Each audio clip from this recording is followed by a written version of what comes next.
Bonjour à tous, j'espère que vous allez bien. Alors aujourd'hui en physique-chimie, on va corriger l'activité sur l'énergie cinétique. Avant ça, je vais faire quelques petits rappels sur ce que c'est que l'énergie déjà. Vous l'avez déjà à l'écran ici, la définition de l'énergie. Et ensuite, après avoir corrigé cette première activité, je vous donnerai 5-6 petits exercices à faire pour la prochaine fois. Voilà, d'accord? Allez, du coup, on va commencer par les petites révisions. Vous l'avez à l'écran, la définition de l'énergie. On dit qu'un corps possède de l'énergie s'il peut agir sur lui-même ou sur un autre corps. Et dans cette définition, agir signifie qu'il peut provoquer des modifications de forme, de trajectoire, de vitesse, de position, de température, de pression, d'état électrique, etc. etc. D'accord? Donc avoir de l'énergie, ça signifie pouvoir transformer soit l'environnement autour de nous, ou alors nous transformer nous-mêmes. D'accord? Voilà. Et il y a plusieurs formes d'énergie, et la forme d'énergie qu'on a vue, qu'on a commencé à voir déjà la semaine dernière, c'est l'énergie cinétique. D'accord? L'énergie cinétique, c'est l'énergie liée au mouvement des objets. Okay. Donc par exemple, ici, on avait pris l'exemple d'un crash test. Je vous avais montré des vidéos de voitures qui roulent à différentes vitesses et qui vont venir s'encastrer dans un obstacle. D'accord? Et en fonction de leur vitesse, la déformation qu'elles subissent, l'écrasement qu'elles subissent, en fait, dépend de leur vitesse. Donc elle dépend de l'énergie qu'elles ont accumulée au cours de leur mouvement. D'accord? Et on a vu que, par exemple, les deux dernières images ici, lorsqu'elle va à 56 km/h ou alors lorsqu'elle va à 112 km/h, eh ben, les dégâts sont bien entendu plus importants lorsqu'elle va à 112 km/h, donc elle a plus d'énergie. Mais c'est pas forcément que cette énergie-là est doublée par rapport à l'énergie qu'elle avait lorsqu'elle roulait à 56 km/h. Hein. On avait dit que la vitesse, lorsqu'on double la vitesse d'un objet, son énergie n'est pas forcément doublée. D'accord? En plus de ça, on avait vu aussi l'orgue de Casadei, où c'est un petit peu le même principe. On envoie un projectile à différentes vitesses sur un tube, et sur un tube de métal, et ce tube va se raccourcir, va se déformer en fonction de la vitesse de l'objet qu'on envoie. D'accord? Troisième document, je vous avais montré une vidéo où il y avait des personnes qui lâchaient une boule de bowling et qui lâchaient aussi une boule Atlas beaucoup plus grosse. Donc elles ont une masse différente, mais les personnes qui lâchaient ces boules-là lâchaient ces boules à la même hauteur en fait. Donc ça veut dire que lorsqu'elles s'écrasent par terre, lorsqu'elles s'écrasent sur le sol, eh bien ces boules-là ont la même vitesse. Hein. Si elles atterrissent au même moment, ça veut dire qu'elles ont la même vitesse. Voilà. D'accord? Donc on avait vu ça, et on avait vu rapidement ici sur le petit schéma que quand j'augmente la masse de la balle, de la boule, forcément le trou qu'elle va faire sera plus grand. Enfin la déformation, en tout cas la déformation qu'elle fera au sol ou sur un obstacle, sur l'obstacle sur lequel elle tombe, sera de plus en plus grand. D'accord? Voilà. On avait bien entendu ici un papier millimétré pour pouvoir tracer un graphique, et on va commencer par corriger la première question. Voilà. Allez, du coup, première question. Quel est le nom de l'énergie que possède un objet en mouvement? D'après le document 1, à quoi est due cette énergie? Alors ça c'est facile, on vient de le dire. Donc, oula, c'est un petit peu trop lumineux là. Baisser la luminosité. Voilà. Donc, correction. Deux points. Question numéro 1. Quel est le nom de l'énergie que possède un objet en mouvement? Un objet en mouvement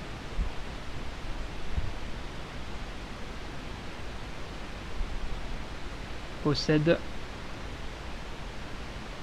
de l'énergie cinétique. Énergie cinétique. Voilà. Cinétique, ça vient du grec, et ça veut dire mouvement en fait. Donc énergie cinétique, c'est la même chose que énergie de mouvement. Okay. Et d'après le document 1, à quoi est due cette énergie? Comme vous l'avez vu dans le document 1 avec les crash tests, on voit que cette énergie, elle est due à la vitesse. D'accord? Elle est due à la vitesse de l'objet qui bouge. Plus la vitesse est grande, et plus l'énergie qu'elle possède sera grande, et donc plus la déformation qui lui sera plus la déformation qui lui sera je cherche le mot, je ne trouve pas, qui lui sera provoquée, ouais, on va dire ça comme ça, sera grande aussi. D'accord? Voilà. Donc, suite de la question numéro 1, à quoi est due cette énergie? Cette énergie est due à la vitesse de l'objet. Dans un premier temps, hein, la vitesse de l'objet. On verra qu'elle est aussi due à autre chose. Elle est due à la vitesse de l'objet. D'accord? Question numéro 2. Alors, la vitesse de l'objet, entre parenthèses, d'après le doc 1. Voilà. Question numéro 2. Expliquer pourquoi dans l'expérience de l'orgue de Casadei, la déformation des tiges est liée à l'énergie cinétique du projectile. Donc je reprends rapidement l'expérience de l'orgue de Casadei, ici. Et il faut expliquer pourquoi la déformation de ces tiges-là est due à l'énergie cinétique du projectile. Bah, c'est très simple en fait. Hein. La déformation, elle est due à l'énergie cinétique du projectile, car on voit que plus on augmente la vitesse du projectile, donc plus on augmente son énergie cinétique, et plus la déformation est grande. D'accord? Donc, la déformation est liée... Non, j'ai oublié de remettre la caméra. La déformation est liée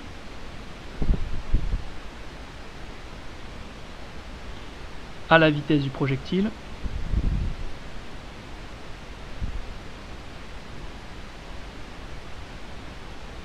Car plus la vitesse augmente...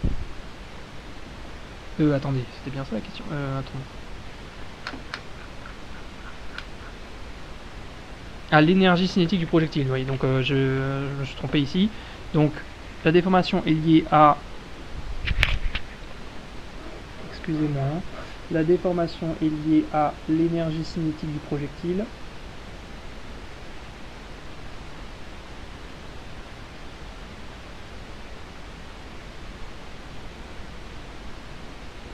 Car plus la vitesse du projectile augmente,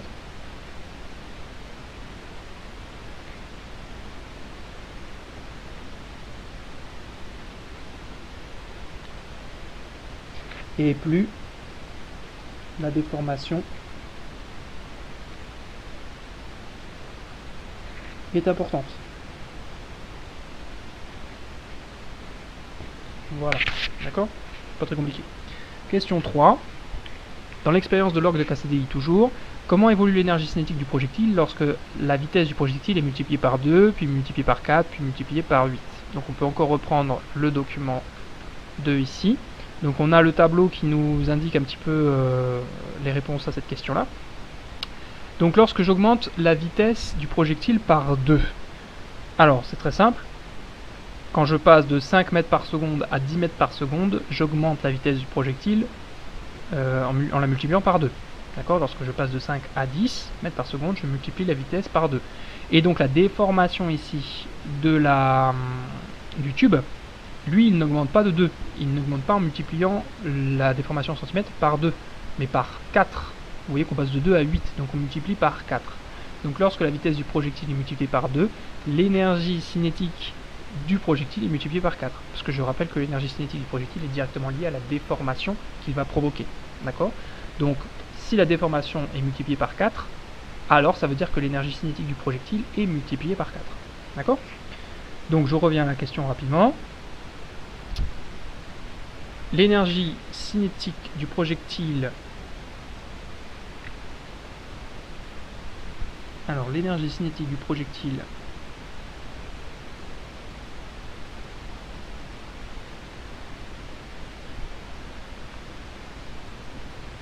est multipliée par 4, car la déformation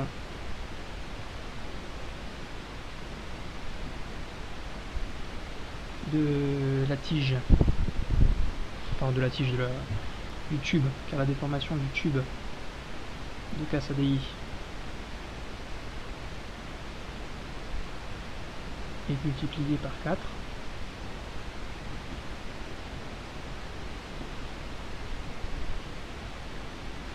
Lorsque la vitesse du projectile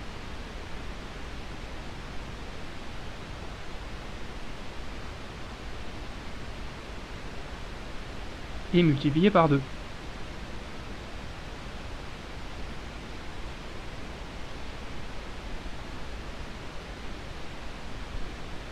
Par 2. Voilà.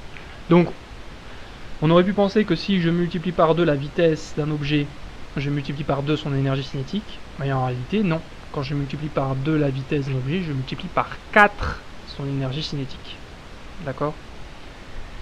Ensuite, suite de la question, du coup, quand je multiplie la vitesse du projectile par 4, ça multiplie son énergie cinétique par combien? Donc on reprend, pardon, excusez-moi, on reprend toujours le tableau. Donc quand je multiplie par 4 à la vitesse, je passe par exemple de 5 à 20. D'accord? Quand je passe de 5 mètres par seconde à 20 mètres par seconde, là, je multiplie la vitesse du projectile par 4. Et la déformation du tube de Cassaveyi, elle est multipliée par combien? 16. 2 fois 16 égale 32. D'accord?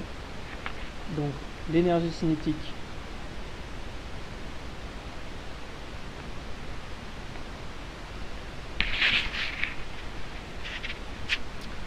du projectile est multipliée par 16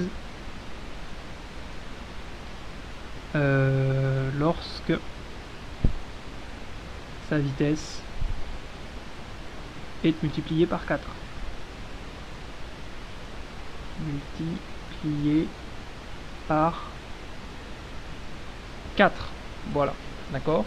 Et enfin, dernière partie de la question, lorsque la vitesse du projectile est multipliée par 8, par combien est multipliée son énergie cinétique? Ben là aussi, on peut regarder le tableau. Quand je multiplie par 8 ici, ça veut dire que je passe de 5 mètres par seconde à 40 mètres par seconde, d'accord? 5 fois 8, 40, d'accord? Et du coup, je passe d'une déformation de 2 cm à une déformation de 128 cm. Donc en gros, je multiplie 2 par 64, d'accord, pour passer de 2 à 128. Donc quand je multiplie la vitesse du projectile par 8, je multiplie son énergie cinétique par 64, en fait, d'accord? On va l'écrire, l'énergie cinétique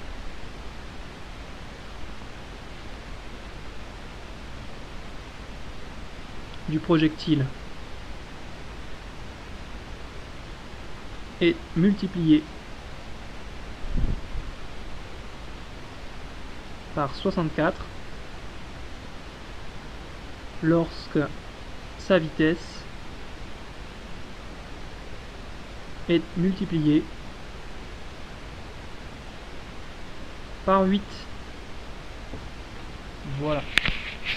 Et si vous regardez bien, en fait, c'est à chaque fois le carré de la vitesse. D'accord? Si vous regardez bien ici, l'énergie du projectile est multipliée par 4 lorsque la vitesse est multipliée par 2. Et 2 fois 2, ça fait 4. Pareil ici, l'énergie cinétique du projectile est multipliée par 16 lorsque sa vitesse est multipliée par 4. Et 4 fois 4, ça fait 16. Et l'énergie cinétique du projectile est multipliée par 64 lorsque sa vitesse est multipliée par 8. 8 fois 8 égale 64. Donc en fait, l'énergie cinétique d'un objet qui va à une certaine vitesse, d'accord, dépend du carré de sa vitesse. Ok, on y reviendra. Hein. Là, ici à l'oral, c'est peut-être un petit peu compliqué pour vous de bien le voir, de bien l'enregistrer, mais on le reverra plus tard, vous comprendrez un petit peu mieux. D'accord? Donc, ensuite, on va passer à la question numéro 4. Donc, question numéro 4. Complète la troisième ligne du tableau du document 3 en calculant le carré de chacune des vitesses du projectile. D'accord? Alors, je vais vous montrer directement le résultat ici. Voilà. Donc, quand je... Hop, je zoome un petit peu. Donc ici, vous avez la dernière ligne qui a été complétée en vert, donc corrigée en vert. Donc je multiplie la vitesse par elle-même. D'accord? Et je mets le résultat dans la dernière ligne. Donc en fait, là, la dernière ligne qui est complétée, c'est le carré de la deuxième ligne, de la ligne du dessus. Donc 0 au carré, ça fait 0. D'accord? 0 au carré, ça fait 0, donc j'écris 0. 5 au carré, c'est-à-dire 5 fois 5, ça fait 25. 10 au carré, c'est égal à 10 fois 10, c'est égal à 100. 20 au carré, c'est égal à 20 fois 20, c'est égal à 400. Et 40 au carré, c'est égal à 40 fois 40, et c'est égal à 1600. D'accord? Donc voici les résultats de la question 4. Voilà. Ensuite, après, on a la question 5. Entourer le bon mot en gras pour rendre la phrase suivante correcte. L'énergie cinétique d'un objet est proportionnelle à la vitesse de l'objet ou à la vitesse de l'objet au carré. Donc déjà, on a vu que l'énergie cinétique d'un objet n'était pas proportionnelle à la vitesse de l'objet. D'accord? Parce que quand je multiplie par 2 la vitesse, je ne multiplie pas par 2 l'énergie cinétique, son énergie cinétique. On a vu que quand je multiplie par 2 sa vitesse, je multiplie par 4 son énergie cinétique. Et pareil, lorsque je multiplie par 4 sa vitesse, je multiplie par 16 son énergie cinétique. D'accord? Je ne multiplie pas par 4 aussi son énergie cinétique. Je la multiplie par 16. D'accord? Donc l'énergie cinétique d'un objet n'est pas proportionnelle à sa vitesse. Si elle était proportionnelle, ça voudrait dire que si je multiplie par 2 la vitesse, je multiplie par 2 aussi son énergie cinétique. Si je multiplie par 4 sa vitesse, je multiplie par 4 aussi son énergie cinétique. Mais c'est pas ce qu'on voit, c'est pas ce qui est vrai ça. Ce qui est vrai, c'est que l'énergie cinétique d'un objet est proportionnelle à la vitesse de l'objet au carré. Si je reviens à la correction du tableau ici, voilà, vous voyez que ici, la vitesse du projectile au carré, quand je passe de 25 mètres carrés par seconde au carré à 100 mètres carrés par seconde au carré ici, je multiplie 25 par 4. 25 fois 4, c'est égal à 100. Quand je passe de la deuxième colonne à la troisième colonne ici, je multiplie par 4. Et ici, c'est pareil, la déformation est aussi multipliée par 4. Lorsque je passe de 2 à 8, je multiplie par 4. Ok? Quand je passe de 25 à 400, là, ici, là, quand je passe de 25 à 400, je multiplie par 16. 25 fois 16 est égal à 400. Et je multiplie aussi par 16 lorsque je passe de 2 à 32. D'accord? Et encore une fois, lorsque je passe de 25 à 1600, ici, je multiplie par 64. 25 fois 64 est égal à 1600. Et si je regarde bien, eh ben, on l'a dit tout à l'heure, quand je passe de 2 à 128, je multiplie aussi par 64. D'accord? Donc en réalité, lorsque je multiplie pardon, excusez-moi. Lorsque je multiplie par 4 la vitesse au carré, je multiplie aussi par 4 la déformation. Lorsque je multiplie par 8 la vitesse au carré, par 16 pardon, la vitesse au carré, je multiplie aussi par 16 la déformation. Et lorsque je multiplie par 64 la vitesse au carré, je multiplie par 64 la déformation. Donc en fait, l'énergie cinétique est proportionnelle à la vitesse au carré de l'objet. D'accord? Voilà. Donc là, ce qu'il fallait entourer de correct, je vous l'ai mis ici, je vous l'ai corrigé ici. Ce qu'il fallait entourer de correct, c'était... Hop, hop, hop. Voilà. L'énergie cinétique, c'est écrit ici. L'énergie cinétique d'un objet est proportionnelle à la vitesse de l'objet au carré. D'accord? Et non pas à la vitesse de l'objet. Ça, on fait très vite l'erreur. L'énergie cinétique d'un objet n'est pas proportionnelle à sa vitesse. Elle est proportionnelle à sa vitesse au carré. Ok? Voilà. Allez, on passe à la suite. Du coup, question 6. Dans l'expérience du document 3, les trois sphères ont-elles toutes la même vitesse lorsqu'elles rentrent en contact avec le sol? Et justifiez votre réponse. Donc si je reprends le document 3 ici, voilà. On est sur l'expérience avec les sphères qui tombent. Là, il faut justifier le fait que quand elles tombent ici au niveau du sol, on va dire, il faut justifier le fait qu'elles aient toutes la même vitesse. Sur la chronophotographie ici, on voit qu'elles ont la même vitesse, car ce sont les mêmes chronophotographies en fait. On voit que les photographies ont été prises au même temps, on va dire ça comme ça, et donc que l'écart entre chaque photo est le même. Et on voit que la position de chacune des balles est la même à chaque fois. D'accord? La première balle ici, elle a la même hauteur que la première balle ici, que la première balle ici. Là, je sais pas moi, la quatrième balle ici est à la même hauteur que la quatrième balle ici et que la quatrième balle ici. Et la sixième ici est à la même hauteur que la sixième ici et que la sixième ici. D'accord? Donc si elles sont tout le temps à la même hauteur, chacune des balles à chacun des temps, on va dire ça comme ça, alors ça veut dire que la vitesse est identique pour chacune des balles lorsqu'elles atterrissent. D'accord? Alors on va corriger ça rapidement.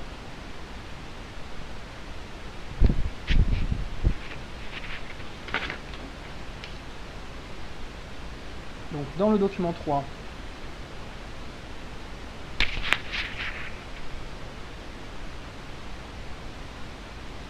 virgule, les trois sphères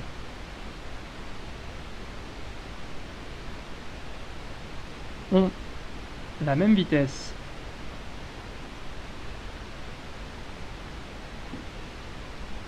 au moment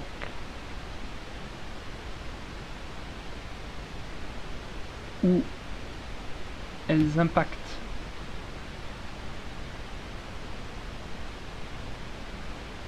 l'obstacle, donc le sol en fait, hein. L'obstacle, car leur chronophotographie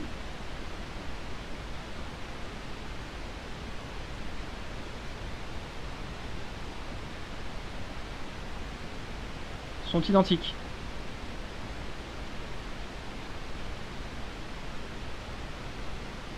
Car leurs chronophotographie sont identiques. Donc si leurs chronophotographies sont identiques, ça veut dire que le même temps s'est passé entre le moment où je lâche la balle et le moment où elle atterrit. Donc je vais l'écrire ça aussi, tiens. Deux points. La durée de chute. La durée de chute des trois sphères est identique. Des trois sphères avec un S est identique. Virgule. Leur vitesse est donc la même. Leur vitesse est donc la même.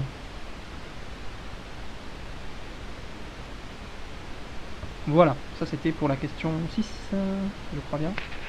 Voilà, d'accord? Voilà, c'est pas parce que la balle la plus grosse est plus grosse qu'elle va tomber moins vite, hein, ou qu'elle va tomber plus vite même. On aurait tendance à penser que les objets très gros, comme ils pèsent très lourd, ils vont tomber beaucoup plus vite que les objets plus légers. Mais en fait, c'est pas du tout le cas, hein. C'est pas vrai du tout. Ils tombent tous à la même vitesse. Si je prends l'exemple d'une plume et d'une boule de pétanque, d'accord, que je lâche les deux de la même hauteur, là oui, la plume va tomber moins vite. Mais c'est pas parce qu'elle a une masse plus faible, d'accord. C'est simplement parce que l'air freine beaucoup plus facilement la plume que la boule de pétanque en fait. Parce que la plume, elle est constituée de plein de petits, alors je sais pas comment ça s'appelle, mais plein de petits,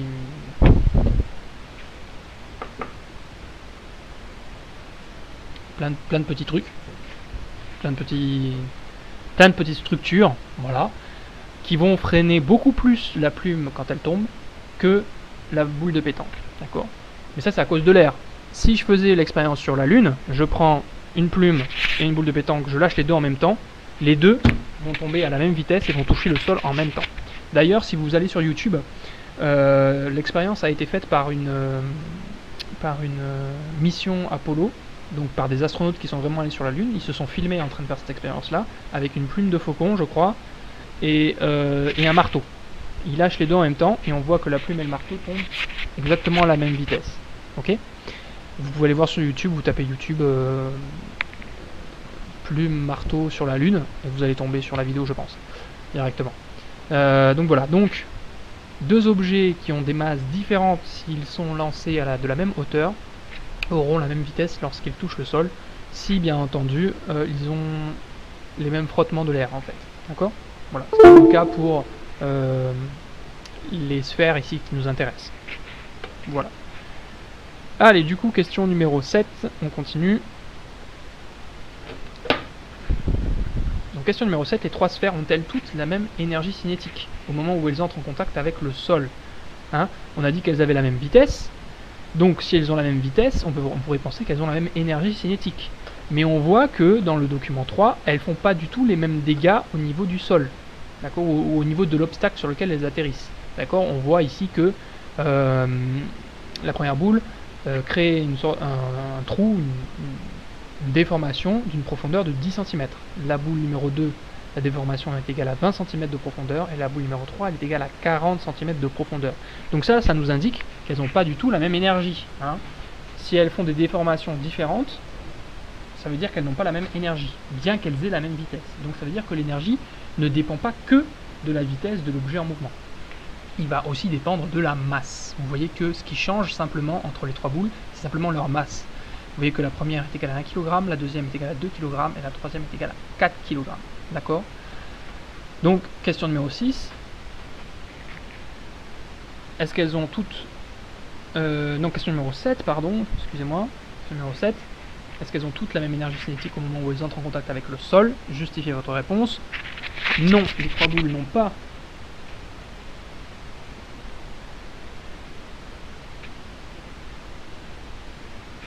pas la même énergie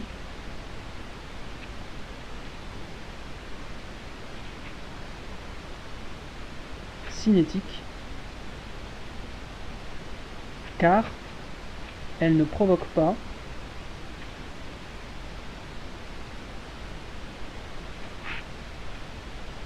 les mêmes déformations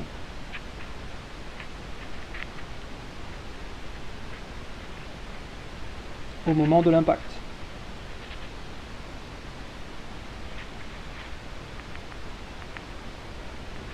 D'accord? C'est facile à comprendre. Je vais peut-être augmenter la luminosité, on commence à plus rien voir là.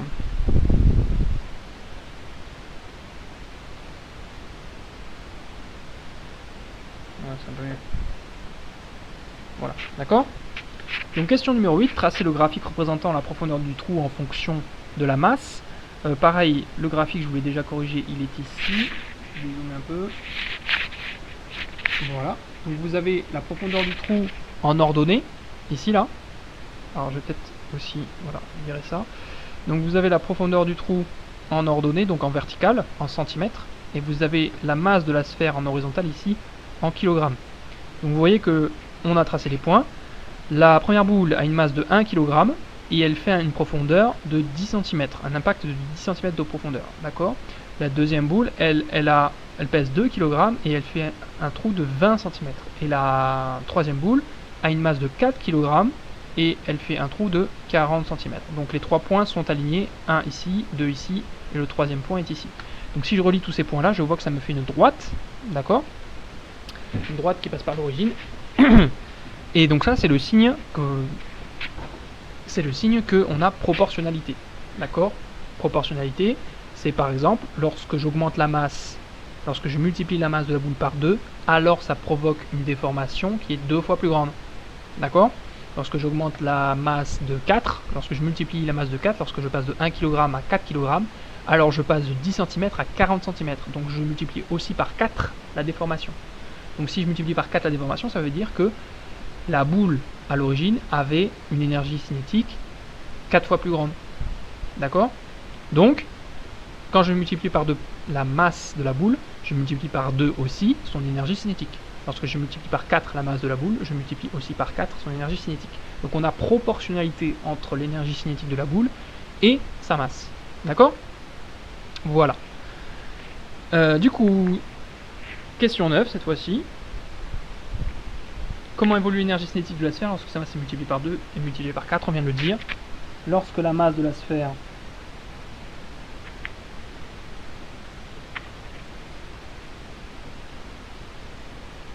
est multipliée par 2,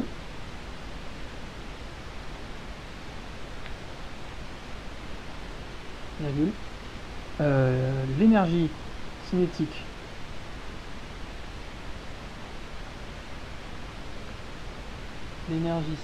de la sphère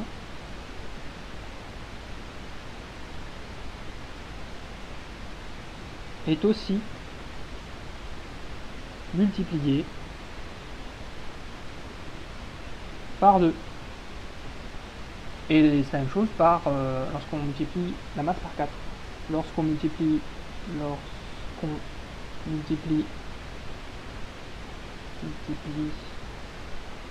la masse de la sphère par 4, son énergie cinétique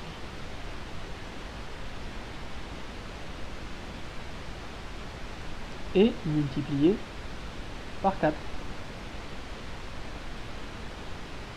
Donc là, on a proportionnalité entre la masse et l'énergie cinétique. Je l'ai rajouté d'ailleurs, l'énergie cinétique est proportionnelle à la masse de l'objet.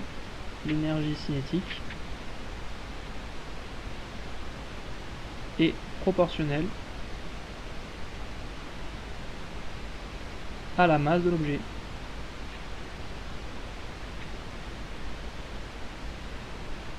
Voilà. Ah ben, j'ai pas mis la caméra. Bon voilà.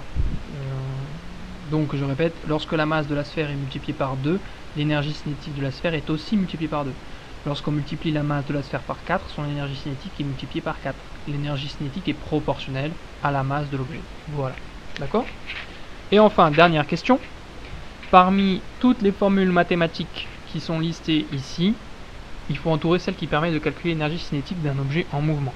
Donc si on résume tout ce qu'on a vu, depuis le début de l'activité, on a vu que l'énergie cinétique d'un objet en mouvement dépend de la vitesse au carré de cet objet, et non pas juste de la vitesse, mais de la vitesse au carré, et qu'elle dépend aussi de la masse. D'accord? Donc, dans toutes les formules que vous voyez ici, vous avez EC, donc EC qui veut dire énergie cinétique, est égal à 1,5 fois la masse fois la vitesse. Enfin, vous avez, dans toutes ces formules-là, vous avez petit m et petit v qui correspondent à chaque fois à la masse et à la vitesse. Donc déjà, dans la formule de l'énergie cinétique, il y aura la masse et la vitesse, parce que l'énergie cinétique, on l'a vu, dépend de la vitesse et dépend de la masse. Mais l'énergie cinétique dépend de la vitesse au carré, on l'a vu, et elle dépend de la masse. Donc, quelle est la formule qui correspond ici à la bonne réponse? Ben, c'est la troisième ici. EC est égal à 1,5 fois m fois v carré. L'énergie cinétique est égale à 1,5 fois la masse fois la vitesse de l'objet au carré. Voilà. Donc ça veut dire que quand j'augmente la masse de 2, quand je multiplie la masse de 2 de l'objet, son énergie cinétique est multipliée par 2. Lorsque je multiplie par 2 sa vitesse au carré, alors son énergie cinétique est multipliée par 2. Mais si je multiplie par 2 sa vitesse, alors son énergie cinétique sera multipliée par 4. D'accord? C'est un peu confus. Enfin, je me rends compte que ce que je suis en train de dire est un petit peu confus aussi. Pour résumer, l'énergie cinétique dépend proportionnellement de la masse et proportionnellement de la vitesse au carré. D'accord?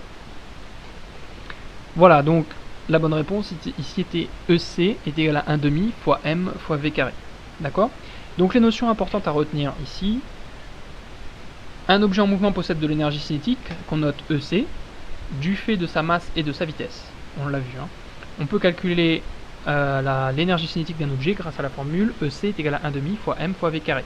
Alors attention, pour calculer correctement l'énergie cinétique, il faut que la masse de l'objet soit écrite en kilogrammes et que la vitesse de l'objet soit écrite en mètres par seconde. D'accord? Et à ce moment-là, si j'ai écrit la masse en kilogrammes et la vitesse en mètres par seconde et que je fais ce calcul-là, alors j'obtiens une énergie cinétique en joules. D'accord? C'est ça, l'unité de l'énergie cinétique, c'est les joules. Donc l'énergie cinétique d'un objet est proportionnelle à la masse de cet objet et à la vitesse au carré de cet objet. D'accord? Voilà.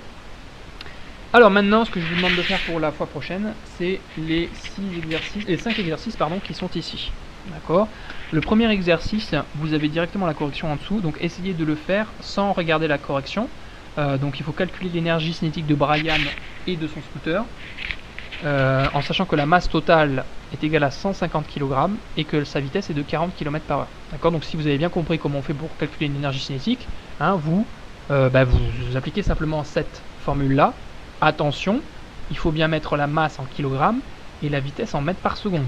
Par exemple, ici la masse est déjà en kilogrammes, donc vous ne changez rien. Par contre, la vitesse est en km/h ici. Donc pour calculer l'énergie cinétique correctement, il faudra convertir cette vitesse-là en mètres par seconde. D'accord? Faites attention à ça. Exercice numéro 2 ici. Les marteaux A et B constitués de matériaux identiques percutent un clou à la même vitesse. D'accord? Est-ce qu'ils ont la même énergie cinétique? Et il faut justifier. Question numéro 3, comparaison d'énergie cinétique. Donc dans le dessin animé, c'est Bip Bip, là, Coyote et Bip Bip, le coyote passe son temps à poursuivre l'oiseau Bip Bip. Première question, alors que ces deux personnages avancent à la même vitesse, peut-on affirmer qu'ils possèdent la même énergie cinétique? Question 2, quelle grandeur doit-on connaître pour comparer leur énergie cinétique respective? Question 4, calcul d'énergie cinétique. Des élèves ont attribué une étiquette à chacun des véhicules suivants. Question 1, calculer l'énergie cinétique de chaque véhicule et vérifier si les propositions de ces élèves sont correctes. Question 2, à quelle grandeur se sont probablement fiés les élèves pour répondre? Et question 3, entre la masse et la vitesse, quelle grandeur influence plus fortement l'énergie cinétique? Et expliquer. Et enfin, question 5, exercice 5, le plus lourd ou le plus rapide. Donc vous avez un léopard avec un rhinocéros ici. Donc le léopard dit qu'il a une vitesse de 70 kg et qu'il court à 30 mètres par seconde. Et le rhinocéros ici dit qu'il court à 55 km/h, mais il pèse 0,7 tonnes. 0,7 tonnes, c'est 700 kg. D'accord? Donc le rhinocéros pèse 10 fois plus lourd que le léopard, mais il court moins vite. Hein. Attention, ici la vitesse du léopard elle est donnée en mètres par seconde, alors que la vitesse du rhinocéros est donnée en km/h. Hein. D'accord? Donc faites attention à ça. Voilà. Donc je vous laisse faire ces 5 exercices-là pour la prochaine fois, on les corrigera. Et puis on passera ensuite à une autre forme d'énergie qu'on appelle l'énergie potentielle. Voilà. Allez, je vous laisse travailler. Bonne semaine à tous et à la semaine prochaine.